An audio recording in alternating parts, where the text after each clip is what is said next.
The fastest way to go from 0 to 3 properties. Most people think the fastest way to go from 0 to 3 properties is more motivation or more money or the right deal. That belief is why they're still on 0. And here's the outdated mindset. I need to learn everything first, I need the perfect strategy, I need confidence before I move. It feels sensible, but it's why progress stalls. Outcomes in property are not governed by enthusiasm. They're governed by constraints. Capital, time, risk tolerance, sequencing. Miss the sequence and the speed disappears. Right now, if you're honest, you're slightly behind. Not because you're lazy, because you're aiming at the wrong lever.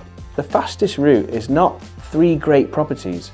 It's one deliberately imperfect first move that unlocks the second, which makes the third inevitable. People chase speed by trying to skip steps, but professionals move fast by choosing the correct first constraint. The real constraint at 0 is not deal quality, it's credibility and capital velocity. Your first property is not there to impress you, it's there to change your balance sheet and your lender conversation.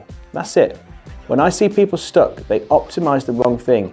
Yield spreadsheets, area debates, endless viewings. Meanwhile, the clock keeps ticking. The fastest operators I've worked with didn't start with clever deals. They started with deals that worked mechanically. Low friction, financeable, managed risk, boring on paper. One property proves you can operate. One refinance that returns capital, one repeatable structure. After that, momentum does the heavy lifting. By the time most people are still researching, the second property is already underway.